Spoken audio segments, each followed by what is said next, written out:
Hi everybody, welcome to Fast Time Brew. It's lager season still, or it was when I made this, which is an Oktoberfest. This is the fifth time.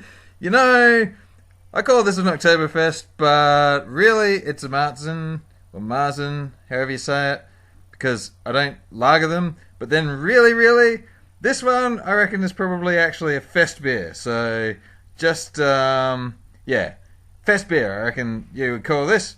So, I've filled up my water and had my coffee, and now it is at mash temperature, and I'm going to try and mash this one really close to 63 degrees because, and also I've got a bit more grains than usual. So let me start with that. There's an extra kilo of grains in there.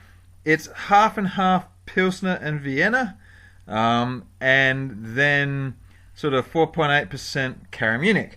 I wanted to shift the balance away from the Munich sort of towards the Vienna, so I've gone with that this time, and I should get 53 OGs out of this one, and that's it going for a rest for an hour. So the idea was to mash this one as close as I can to 63 to get as much fermentables out of it and get as low a final gravity as I could, so should be a nice strong lager.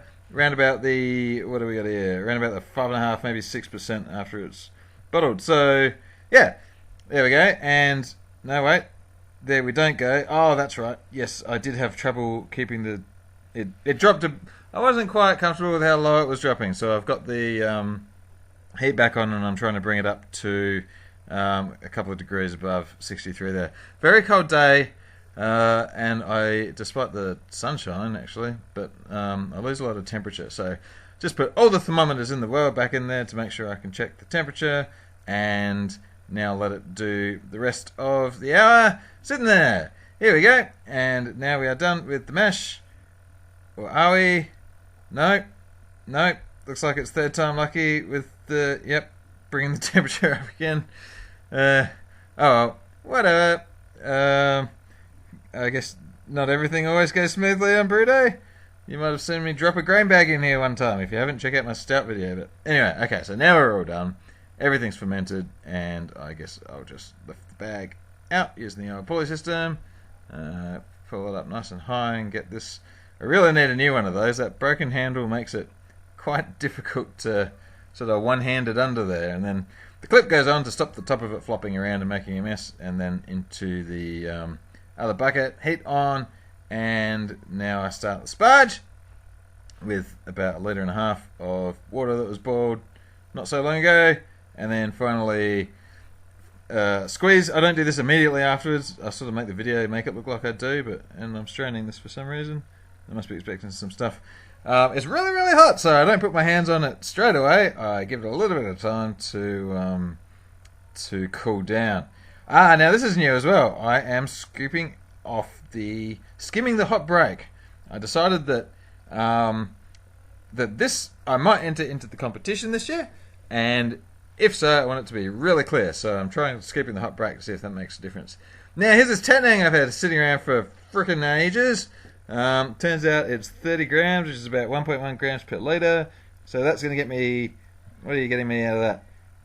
3 IBUs. So now I'm topping it up to 27 total IBUs with Germany's best Magnum hops, and that's okay. So that Magnum's going in for 60 minutes, and well, if you got 60 minutes, why don't you do a tasting video with something that's coming up in the future that turned out to be very nice.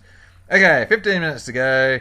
I'm swelling away the steam, and that is the nutrient and Wellflock, and this is the Hallertau now at flame out, so that's what that one was for. A little bit of flavour from the Hallertau. Maybe it gives it a nice little spicy bit at the end there.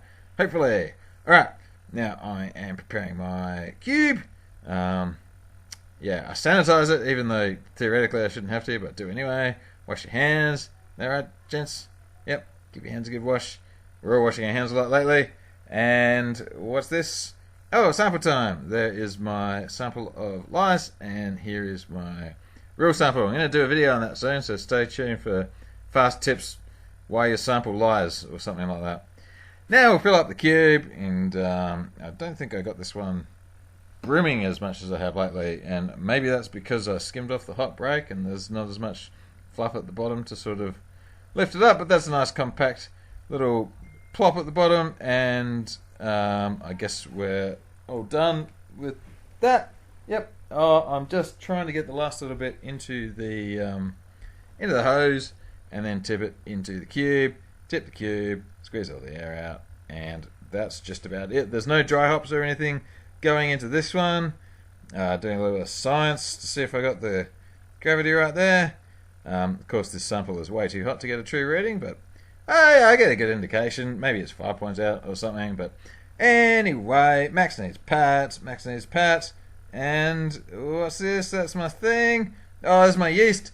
It's, I don't know, the yellow one, and we're all done. I'll put the yeast up. Yeah, I'll put everything in the description. So, there we go. One Oktoberfest. That's really probably a Festbier. Definitely not an Oktoberfest. Maybe it's a Marzen. I don't know. I'm not a judge. Maybe I should do the course. I'm going to go do the course. Nah, maybe later. Alright, thanks for watching. Bye.